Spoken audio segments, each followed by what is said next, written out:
Hola a todos. Para continuar o para finalizar con el tema 2, hoy vamos a ver las fases líquida y gaseosa del suelo. Recordando el objetivo del tema 2 es comprender la composición química de cada una de las fases que constituyen el suelo.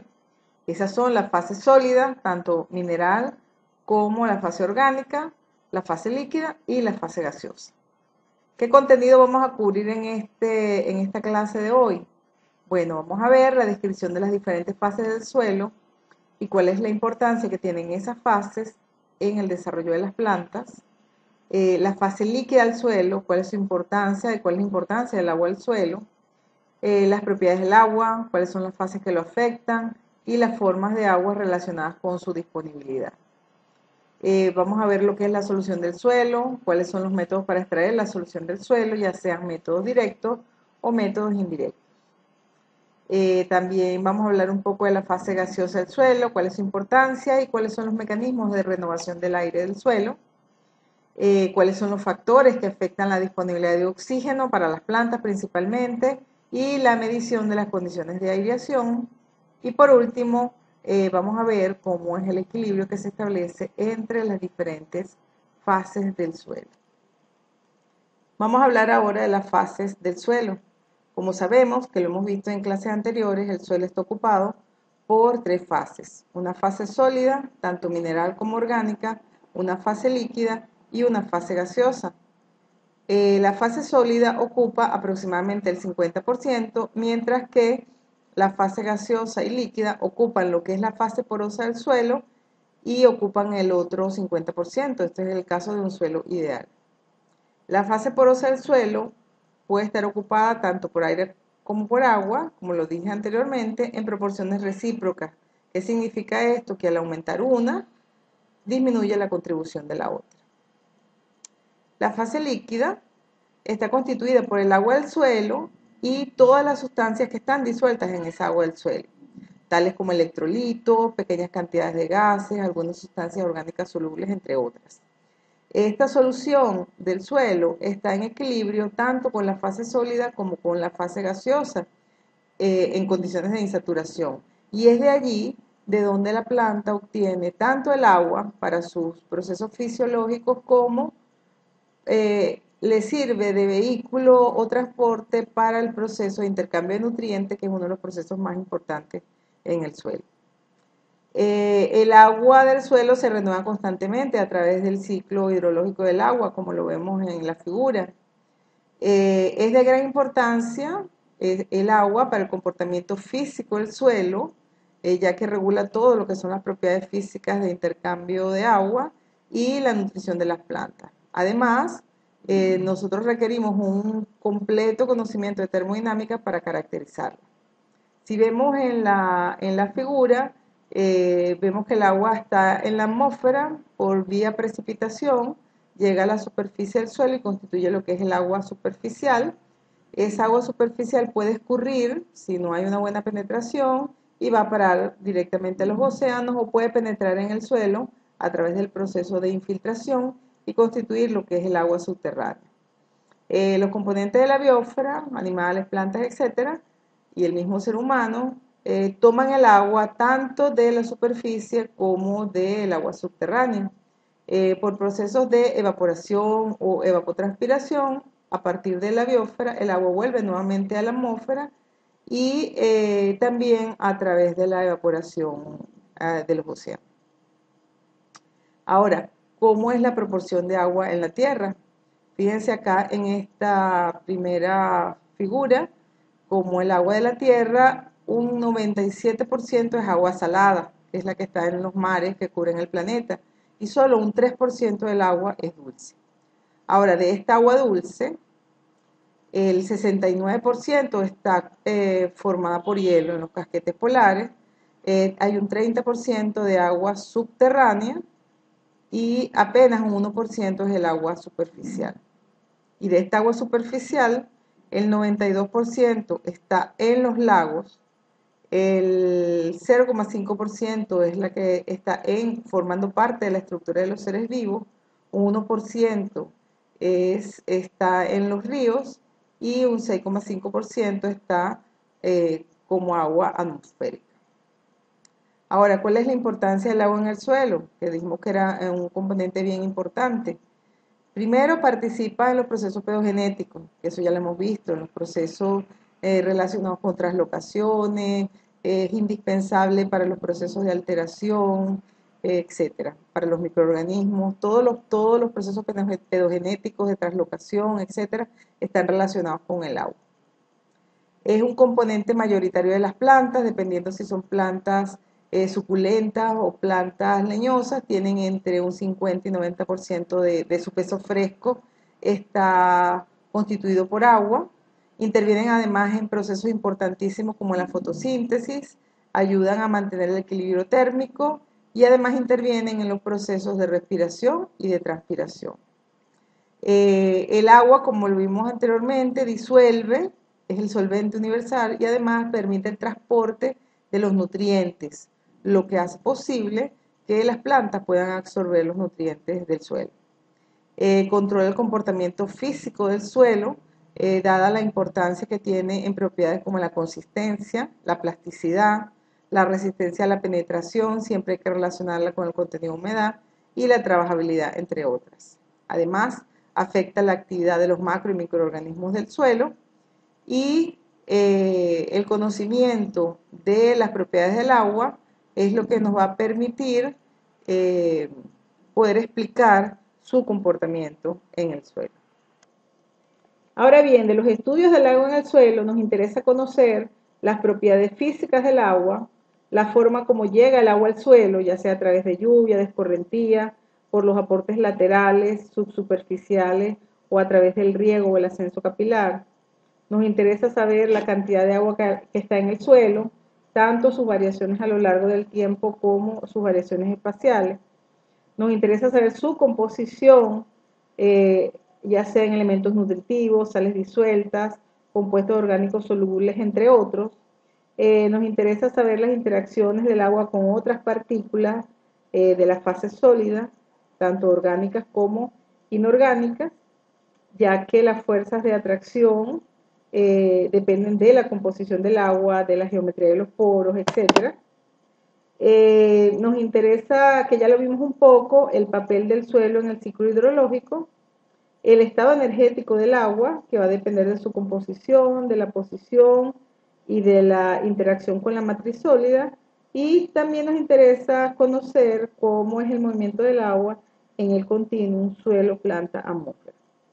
Este estudio en el continuum suelo-planta-atmósfera lo podemos entender conociendo un poco de las propiedades del suelo. Por ejemplo, su estructura molecular.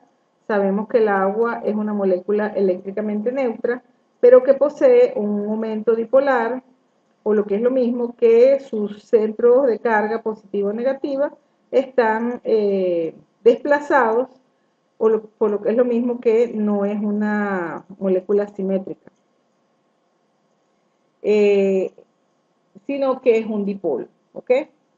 El agua interacciona con otras partículas debido a que tiene una constante dieléctrica muy alta y eso hace que se reduzca la atracción entre el agua y los iones disueltos. Por otro lado, la molécula interactúa con otras partículas cargadas, ya sea positiva o negativamente, por sus lados cargados parcialmente positivos o parcialmente negativos.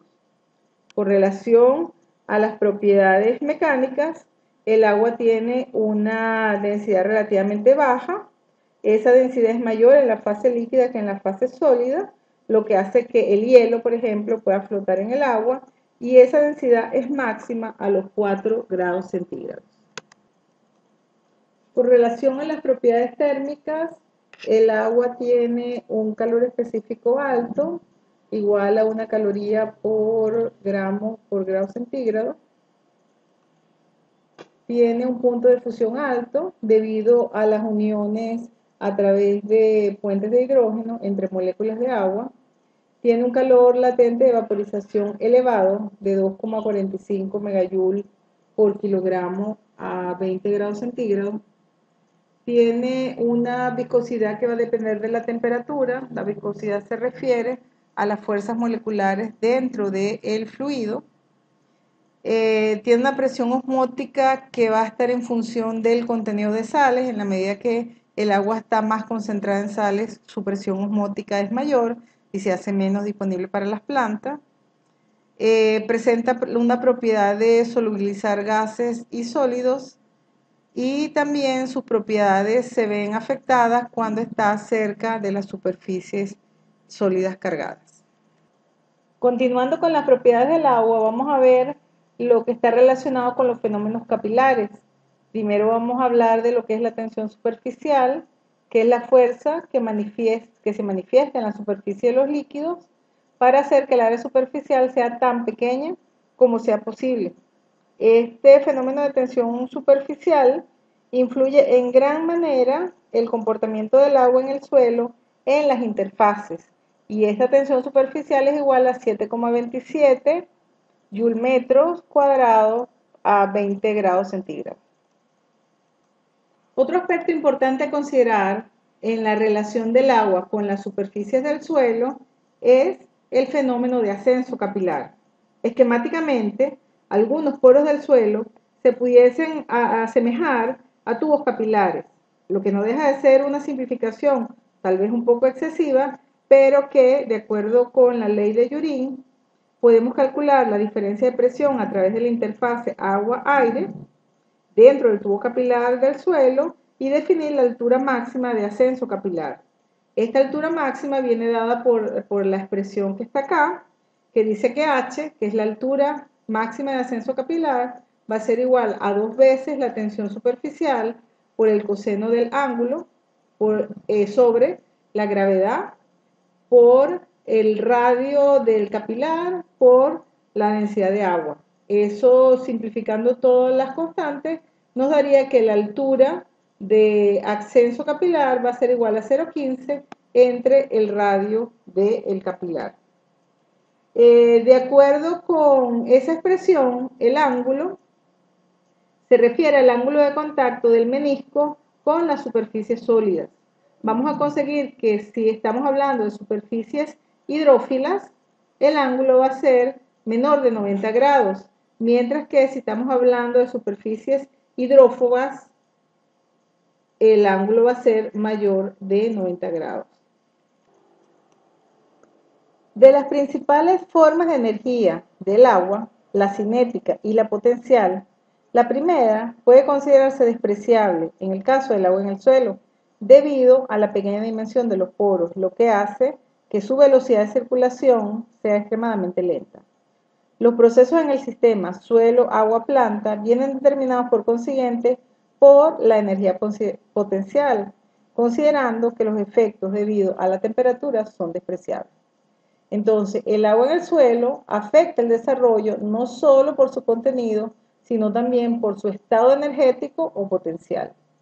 El resultante de estas fuerzas a las que es sometida el agua en el suelo tiene influencia sobre la disponibilidad de agua para las plantas, sobre el movimiento de agua en el suelo y sobre las propiedades mecánicas del mismo. Si hablamos de las fuerzas que afectan al agua en el suelo, tendríamos que saber que el suelo es un medio poroso, que el agua puede ocuparlo y moverse a través de él, y con ello entrar en contacto con las superficies de las partículas, que es lo que nosotros llamamos o constituye la matriz sólida del suelo, con la cual interacciona, y queda sometida, por tanto, a un conjunto de fuerzas. Por otro lado, toda la masa del agua se halla en el campo gravitatorio, y además existen iones en la solución del suelo que también interaccionan con ella. Por tanto, las fuerzas actuantes se derivan fundamentalmente de la matriz del suelo, del campo gravitacional y de la presencia de iones en solución. Vamos a ver un poco esto en más detalle. El campo gravitacional o las fuerzas que ejerce el campo gravitacional sobre el agua en el suelo están dadas por la ley de Newton. De la fase sólida del suelo, o lo que también se llama la matriz, tiene 3 aspectos. Lo que está relacionado con los efectos capilares, que es lo que es las fuerzas de cohesión entre el suelo y el agua, debido principalmente a los ligamentos de hidrógeno entre el agua y la superficie de los minerales, tanto de los sólidos, tanto minerales como orgánicos, debido a las fuerzas de adhesión que se originan en las superficies que no tienen carga, pero que pueden ser de origen molecular, como fuerzas de Van der Waals o puentes de hidrógeno, y debido a las fuerzas de difusión asociadas a los iones de las superficies cargadas debido a la naturaleza dipolar del agua. Eso lo vamos a ver más adelante cuando veamos la interfase sólido-solución. Con relación a los iones en solución, está relacionado con esa propiedad del agua de orientarse hacia los iones tanto positivos como negativos. En la medida que hay más iones en solución, el agua va a estar más fuertemente retenida y va a ser más difícilmente absorbida por las plantas. Y también tenemos unas fuerzas externas, por ejemplo, las fuerzas debidas a la presión de gases. Estas fuerzas no las vamos a conseguir a nivel de campo, sino a nivel de laboratorio, cuando se hacen las determinaciones de potenciales muy altos, de agua retenida a potenciales muy altos a nivel de laboratorio.